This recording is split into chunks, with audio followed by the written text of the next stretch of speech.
Actu 30 Télévision, merci de nous rejoindre. Voici les principales articulations.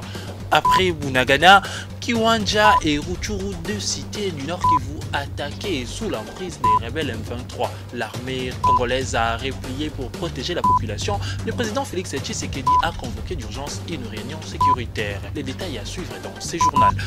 À l'Assemblée nationale, le budget 2023 présenté par le Premier ministre Jean-Michel Sama Lukonde, il est chiffré à hauteur de 14,6 milliards de dollars américains. Il prend en compte notamment le taux de crédit réservé au secteur de sécurité à augmenter.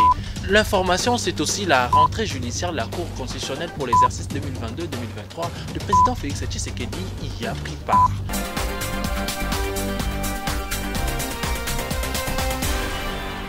Respect du délai constitutionnel.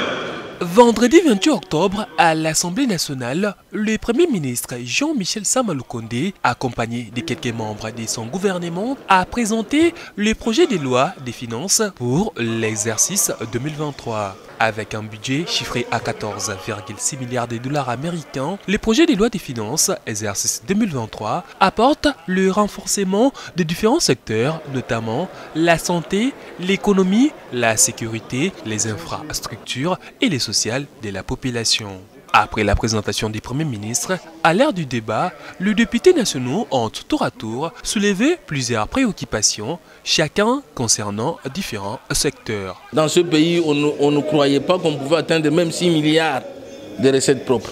Aujourd'hui, on est à ce point-là. Le gouvernement mérite d'être sincèrement félicité. Et donc, j'ai plaidé pour que le gouvernement s'investisse dans ces domaines-là. Il y a le petit commerce, le commerce en détail tenu par les expatriés qui se meurent. Aujourd'hui, tout simplement parce que les expatriés tiennent tout. Ils ont accès au crédit, ils ont les banques et les Congolais ne se retrouvent pas. J'ai épinglé un problème saillant qui est lié, n'est-ce pas, à la vie des médecins. Vous savez, les amis, la santé n'a pas de prix. Mais si nous n'avons pas un regard rationnel à nos médecins, quel est l'avenir, n'est-ce pas, de nos vies? J'ai relevé un point aussi important, les hôpitaux de référence. Chaque commune a un hôpital de référence. Ces hôpitaux-là n'existent plus. Je voulais savoir quel est le programme du gouvernement à ce qui concerne la réhabilitation, n'est-ce pas, des hôpitaux de référence. C'est une augmentation de plus de 30%. Nous saluons. Si nous voulons construire un Congo fort, nous devons aussi assurer la sécurité, donc la mise en application de la loi de programmation, comme l'ont dit les autres. Mais moi, j'aimerais être beaucoup plus pratique. Quelle armée nous voulons construire? Est-ce qu'une armée des personnes délaissées qu'on ramasse à gauche, à droite, ou une armée forte? Quelle défense nous voulons pour notre pays? Je crois qu'il y a plusieurs réformes à faire et nous pensons que le gouvernement doit insister sur l'adéquation entre l'argent décaissé et l'utilisation. La sauce, on l'apprécie quand elle est dans la bouche et vous appréciez si elle est succulente ou non. La guerre des chiffres qu'on ait amené le budget, ce n'est pas ça qui m'intéresse. J'attends la reddition des comptes l'année prochaine pour apprécier à quel niveau ce budget aurait été exécuté et son impact sur la vie sociale de la population. Le chef du gouvernement a donc 48 heures, soit jusqu'à lundi, pour venir rencontrer les préoccupations des élus nationaux. Kiwanja, Rutshuru centre, deux communes rurales attaquées par les rebelles M23 dans la matinée de ce samedi. Les cités sont désormais occupées par ces miliciens soutenus par les Rwandais, selon la société civile locale qui ne s'explique pas. Des affrontements sont rudes entre-temps dans d'autres localités. L'on souligne que le M23 a pris le contrôle après que l'armée congolaise a fait un retrait stratégique pour protéger la population des dégâts collatéraux. Depuis le matin que Rutshuru, Kiwanja sont vraiment sous l'emprise de ces terroristes du M23 avec leurs alliés. La population continue toujours à se vider, donc il y a vraiment un problème du côté humanitaire, donc c'est plus qu'une urgence du côté du gouvernement qui doit tout faire pour diligenter même des commissions sur terrain pour aller assister nos compatriotes qui souffrent. Kiwanja est à moins de 100 km de la ville de Goma, chef-lieu du Nord Kivu. L'armée établit des verrous vers d'autres cités voisines pour défendre Goma. 4 casques bleus blessés, la MONUSCO dénonce ces attaques. Son communiqué publié juste après rappelle que les attaques visant les casques bleus des Nations Unies peuvent constituer des crimes de guerre. À Kinshasa, une réunion d'urgence convoquée par les chefs de l'État Félix-Antoine Tshisekedi Tshilombo pour tabler sur cette question sécuritaire. Communication et orientation y sont entendues dans le sens de mieux protéger les territoires nationaux.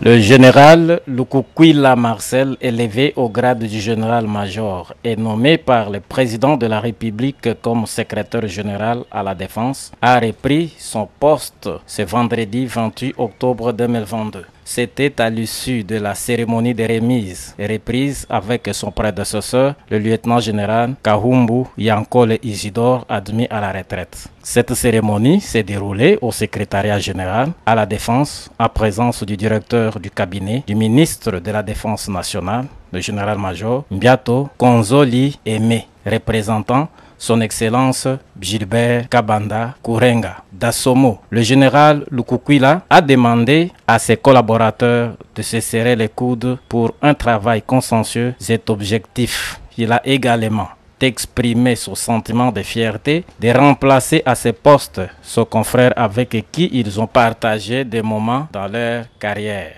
Pour sa part, le lieutenant-général Kahumbu a exprimé sa gratitude à ceux qui l'ont accompagné à l'exercice de ses fonctions. Je suis heureux de vous recevoir avec tous les collaborateurs avec qui j'ai partagé le travail pendant les 2 ans que je viens d'accomplir à la tête du secrétaire général de la Défense. Comme il est de coutume, et c'est la loi de la nature, toute chose, il faut considérer la fin.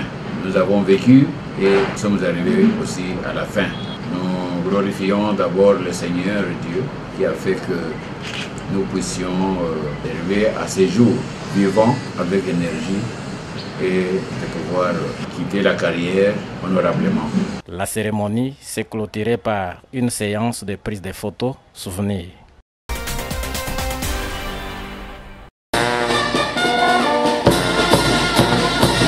« 62 stagiaires, dont 42 officiers supérieurs et subalternes ainsi que 20 sous-officiers recyclés par les formateurs américains sur la construction, maintenant des infrastructures militaires et des engins de travaux ont reçu le vendredi 28 octobre 2022 au corps des génies militaires leur brevet de fin de formation des mains du général-major Kipongo Bora Théophile, sous-chef d'état-major en charge des logistiques, représentant personnel des chefs d'état-major général empêchés. Dans son moment de circonstances, le général-major Ndanga Uzuda Bruno, commandant corps génie, a rendu grâce à Dieu pour l'aboutissement heureux de cette 3e session de formation dispensée par le formateur de l'agence américaine.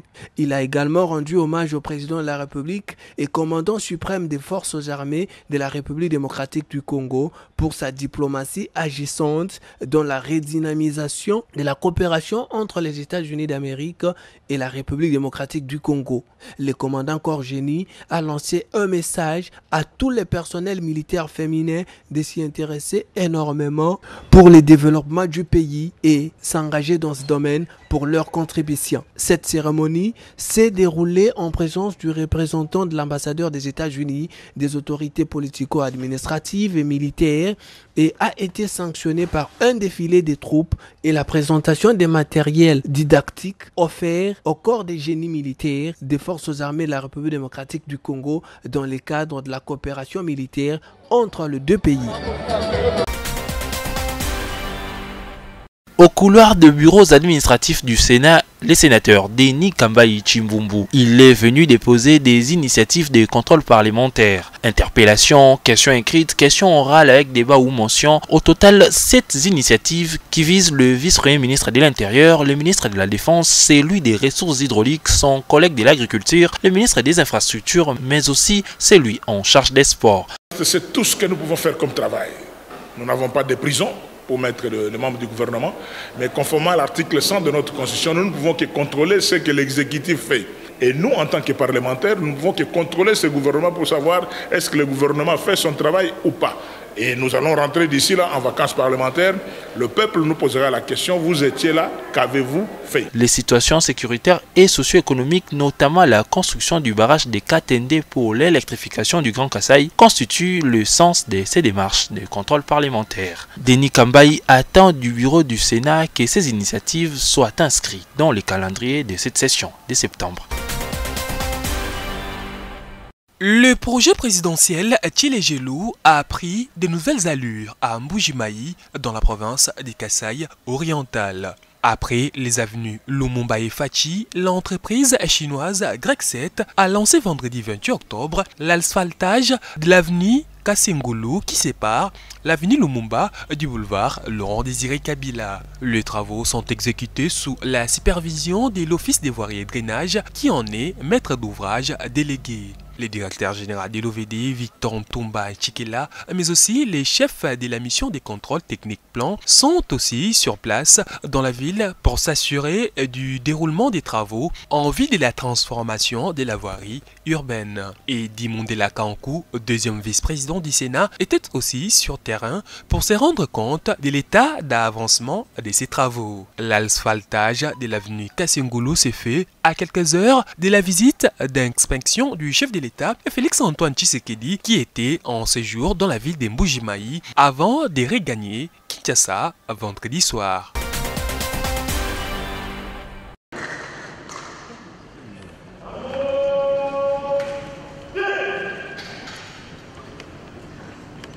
Le président de la République sur le tapis rouge du Palais du Peuple, la grande salle du Congrès de ses sièges du Parlement, bondée de plusieurs personnalités du corps judiciaire mais aussi politique, motif la rentrée judiciaire de la Cour constitutionnelle. Une cérémonie solennelle ponctuée par 3 allocutions, la mercuriale du procureur général près la Cour constitutionnelle Mokolo Kolecha, les discours du président de la Cour constitutionnelle Dieudonné Kamuleta et celui du bâtonnier national Michel Chebele.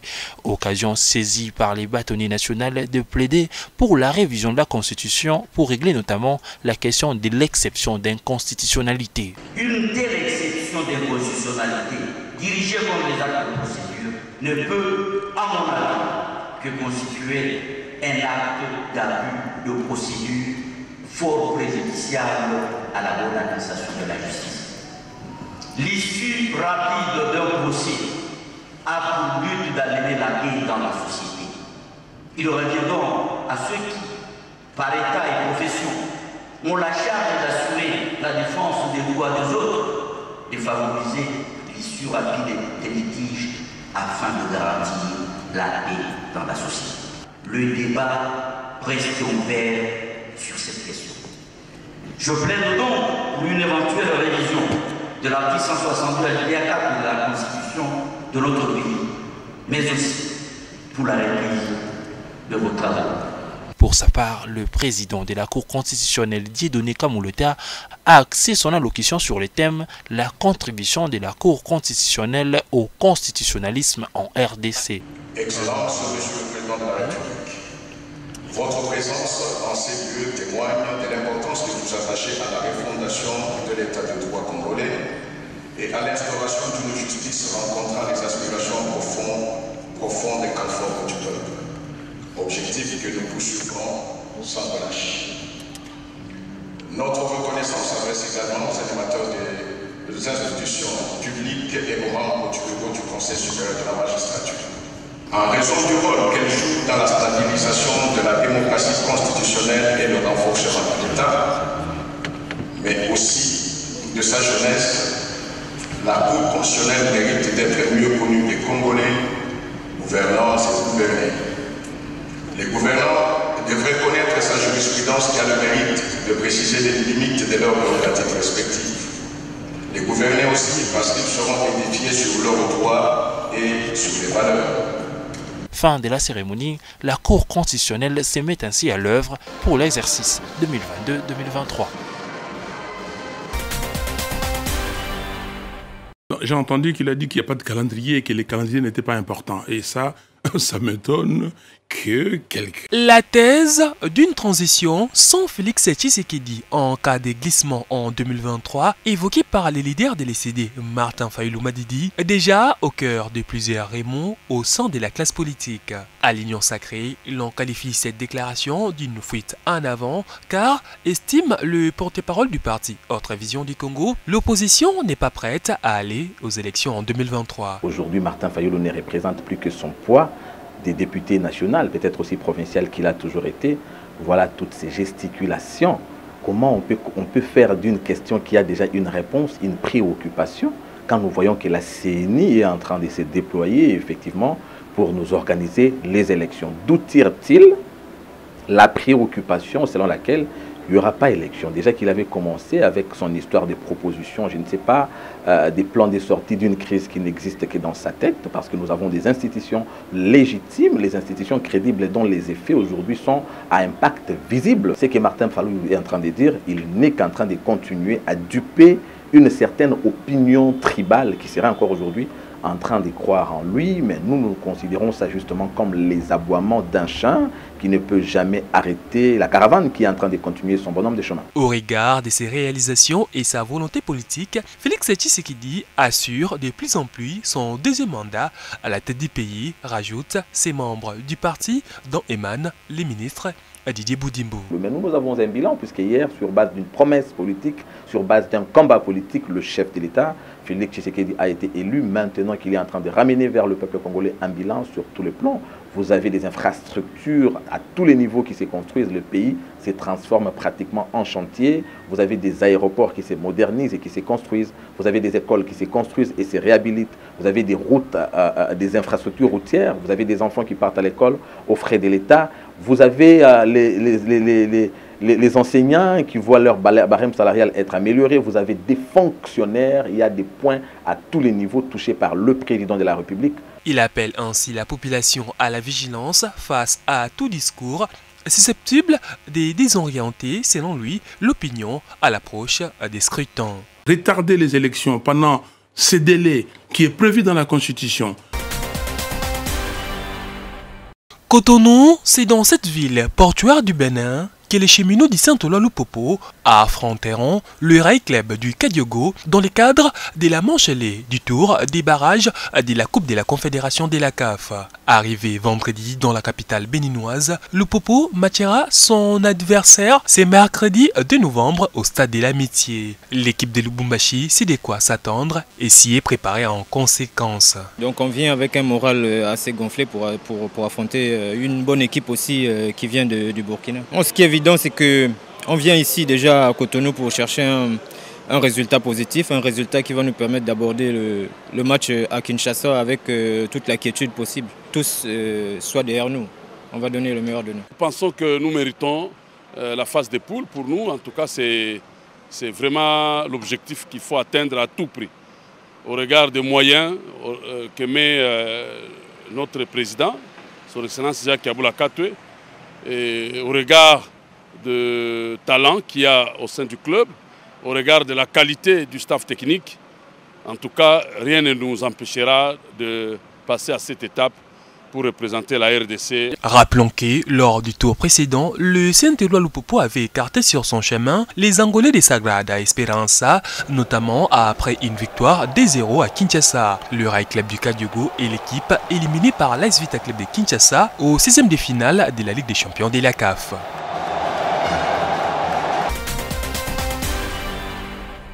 Ces zappings s'ouvrent avec cette phrase « L'oiseau est libre », mot de l'homme le plus riche du monde, Elon Musk, patron de Tesla, SpaceX et désormais du réseau social Twitter. L'acquisition de Twitter a été faite le jeudi 27 octobre pour une somme stratosphérique de 44 milliards de dollars américains, 6 mois après que son offre a été acceptée et après de nombreux rebondissements. Après des mois d'une saga à plusieurs soubresauts, le nouveau propriétaire a immédiatement licencié le patron Parag Agrawal et deux autres dirigeants, le directeur financier Ned Segal et la responsable des affaires juridiques Vijay Agad. Le patron de Tesla avait déclaré auparavant dans la journée qu'il achetait Twitter pour aider l'humanité et permettre à toutes les opinions de s'exprimer librement sur ses réseaux sociaux. Un retour de Donald Trump est d'ailleurs annoncé sur Twitter. Le député et États membres de l'Union européenne ont entériné un accord historique pour la fin des moteurs thermiques en 2035. Sur un texte prévoyant de réduire à zéro les émissions de CO2 des voitures neuves à partir de 2035, l'UE a de facto arrêté les ventes des voitures à essence. La présidente de la Commission européenne, Ursula von der Leyen, s'est réjouie d'une étape clé pour les ambitions climatiques de l'Union européenne qui va stimuler, selon elle, l'innovation,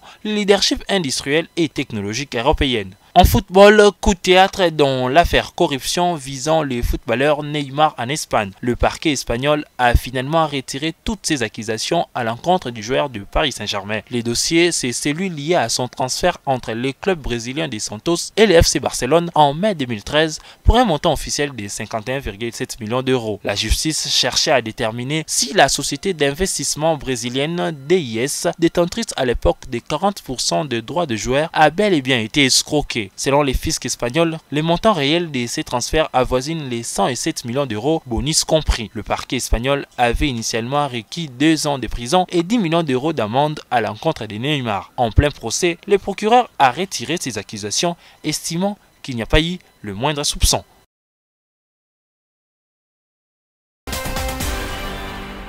Ainsi s'achève cette session d'information. Merci à vous de l'avoir suivi.